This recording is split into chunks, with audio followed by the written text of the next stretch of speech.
Movie की शुरुआत होती है और हमें जोनस को दिखाया जाता है जो एक रेस्क्यू डाइवर है। वो समुद्र के नीचे एक सबमरीन में फंसे हुए कुछ लोगों को बचाने के लिए आया हुआ था। वो कुछ लोगों को रेस्क्यू कर लेता है, मगर इससे पहले कि वो बाकी बचे हुए लोगों को भी रेस्क्यू कर पाता, तभी एक बड़ा सा क्रिएचर उस सबमरीन पर लगातार हमला करने लगता है।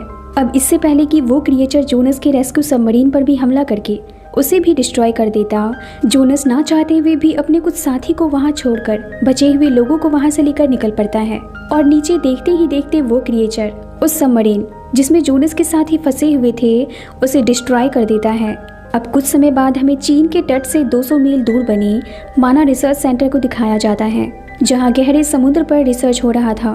एक दिन उस रिसर्च सेंटर का मालिक जैक मॉरिस रिसर्च टीम के लीडर जैंग और उसकी बेटी सुइन से मिलने आता है। अब ये दोनों जैक मॉरिस को उसके रिसर्च सेंटर के अंदर ले जाते हैं।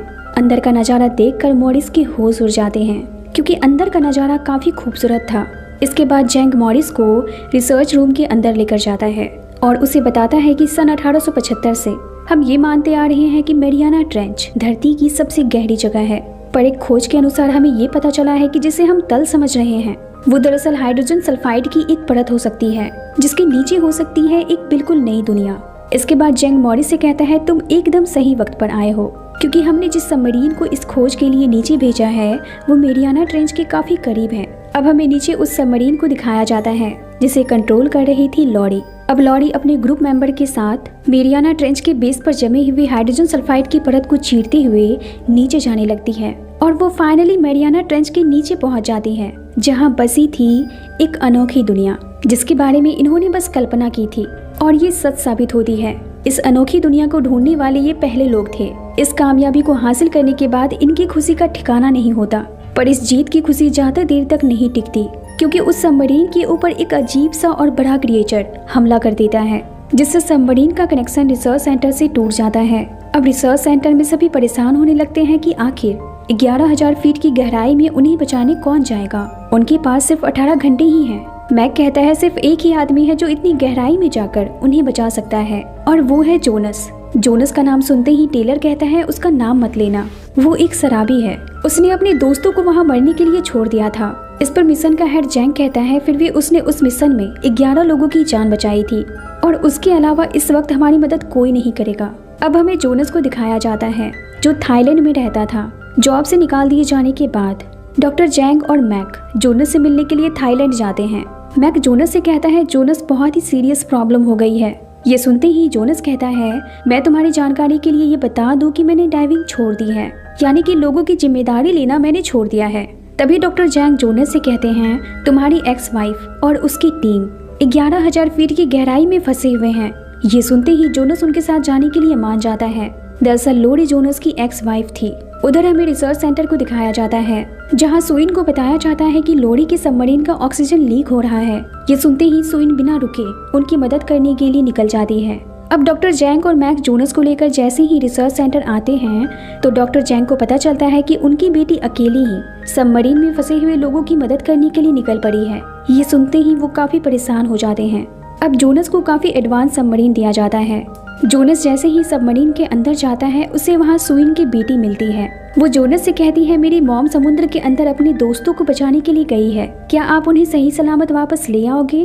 जोनस कहता है प्रॉमिस, मैं उन्हें वापस ले आऊंगा। इसके बाद सुइन की बेटी वहाँ से वापस चली जाती है और जोनस निकल पड़ता है अपने मिशन पर। नीचे हमें सुइन को दिखाया जाता है जिसे वो क्रैश्ड सबमरीन मिल चुका था, पर इससे पहले कि वो मैग्नेटिक हुक उनकी ओर ट्रांसफर करती तभी उसके सबमरीन पर कोई क्रिएचर हमला कर देता है, और वो क्रिएचर होता है एक विशाल और खतरनाक ऑक्टोपस जो देखते ही देखते सुइन के ग्लाइडर को जकड़ लेता है। पर इससे पहले कि वो सुइन के ग्लाइडर को डिस्ट्रॉय कर देता, वो अचानक सुइन के ग्लाइडर को छोड़ देता है। दरअसल ऐसा इसलिए होता है क्योंकि उस ऑक्टोपस को समुद्र का सबसे बड़ा और खतरनाक शिकारी मैग शार्क अपना चारा बना लेता है। उस विशाल शार्क को देखकर सुइन के होश उड़ जाते हैं। उस विशाल शार्क को रिसर्च सेंटर में बैठे हुए लोग भी देख लेते हैं और अब सबको जोनस के कहे हुए उन बातों पर विश्वास हो जाता है जब पिछले रेस्क्यू ऑपरेशन के दौरान उसने कहा था कि समुद्र में कोई खतरनाक चीज है, पर किसी ने उसकी बातों पर विश्वास नहीं किया था और उसे ही उसके दोस्तों की मौत का जिम्मेदार बता दिया था। अब जोनस सुइन से कहता है कि तुम यहाँ से वापस चली जाओ क्योंकि तुम्हारा ग्लाइडर डैमेज हो चुका है। इसके बाद जोनस अपनी एक्स वाइफ और उसकी टीम को रेस्क्यू कर लेता है, पर इससे पहले कि ये लोग उस सबमरीन से बाहर निकल पाते, वो शार्क उस सबमरीन के लाइट की ओर अट्रैक्ट होने लगती है। पर सिस्टम खराब होने के कारण उस सबमरीन की लाइट ऑफ नहीं हो रही थी। सबको पता था कि अगर वो शार्क सबमरीन से टकरा गई तो सब मारे जाएंगे, इसलिए उनका एक दोस्त सबमरीन से बाहर नहीं निकलता और उस सबमरीन को वहां से लेकर दूर चला जाता है और फिर वो शार्क उस सबमरीन पर हमला करके उसे डिस्ट्रॉय कर देती है। ये देखकर सभी काफी दुखी हो जाते हैं क्योंकि उनकी जान बचाने के लिए उसके दोस्त ने अपनी जान दे दी। अब ये सभी ऊपर आ जाते हैं और रिसर्च करते हैं मेगलोडॉन पर। इन्हें पता चलता है कि एक समय पर मेगलोडॉन धरती की सबसे बड़ी शार्क हुआ करती थी। ये किसी से नहीं डरती थी, कोई भी इन्हें मार नहीं सकता था। आज तक माना जा रहा था कि मेगलोडॉन को धरती पर से खत्म हुए 20 साल हो चुके हैं, पर ये आज भी जिंदा है क्योंकि ये मैरियाना ट्रेंच के नीचे चली गई थी। ये सब सुनने के बाद इस प्रोजेक्ट का मालिक कहता है, ये तुम लोग किस दिशा में जा रहे हो? मैंने इस रिसर्च सेंटर पर करोड़ों इन्वेस्ट किए हैं और मैं उसे बर्बाद होने नहीं दे सकता।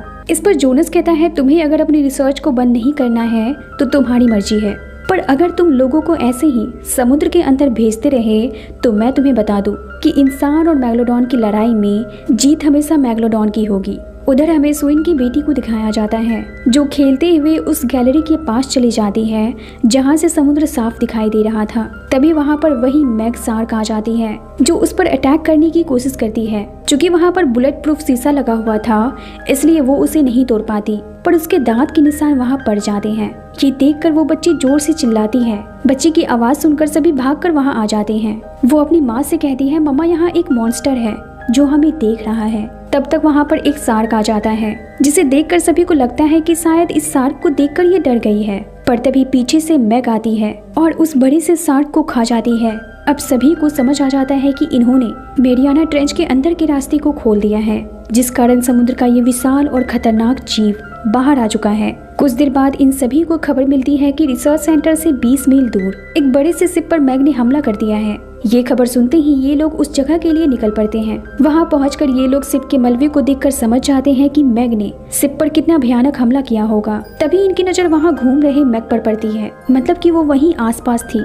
अब डॉक्टर जैंग जोनस से कहते हैं कि इस वक्त हमारे पास एक शार्क केज है, हम उसमें मैग को कैद करके उसके मुंह या गिल्स में सूट कर जहर को आसानी से इंजेक्ट कर सकते हैं। मैग कहता है पिंजरे को सेट करने में 20 मिनट लग जाएंगे, मैग तो 2 मिनट में गायब हो जाएगी। तभी मॉरिस कहता है हमें उसके ऊपर ट्रैकर लगा देना चाहिए ताकि हमें उसके लोकेशन के बारे में पता चलता रहे। अब सवाल ये था कि मैग के ऊपर ट्रैकर लगाएगा कौन? जोनस इस काम के लिए मान जाता है। अब जोनस जैसे ही ट्रैकर लेकर मैग की ओर जाता है, वहाँ जाते ही वो देखता है कि मैग वहाँ से गायब हो गई है। जोनस अपने आसपास मैग को ढूंढने की कोशिश करता है मगर वो उसे नहीं मिलती, पर तभी अचानक मैग उसके बगल से गुजरती है जिसे देखकर जोनस काफी डर जाता है। पर मौका देखकर जोनस निशाना लगाकर उस ट्रैकर को मैग के फिन पर परफेक्टली लगा देता है। अब जोनस को वापस बोट पर लाने के लिए उसकी रस्सी खींची जाती है, पर तभी पानी में हो रहे हलचल को मैग महसूस कर लेती है और वो जोनस के पीछे पड़ जाती है। पर इससे पहले कि मैग जोनस को अपना निवाला बना लेती, जोनस के साथ ही उसे शिप पर खींच लेते हैं। अब ये लोग जल्द से जल्द प्लान बी को अंजाम देने की कोशिश में लग जाते हैं।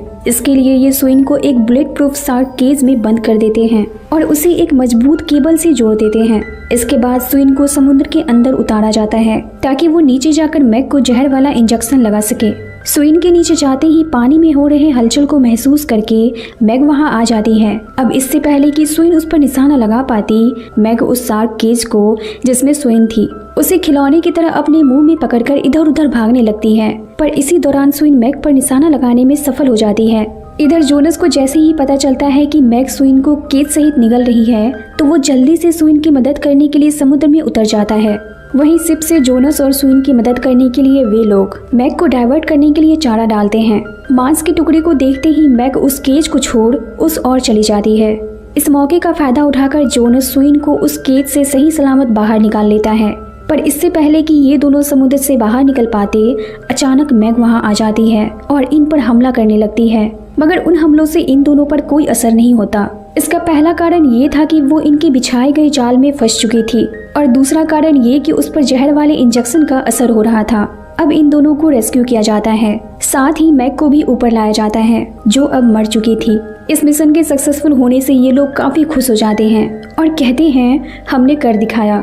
अब जोनस का एक साथी समुद्र में तैरकर एंजॉय करने लगता है, पर तभी पीछे से उससे भी बड़ी एक मैग आती है और जोनस के साथी को निगल लेती है।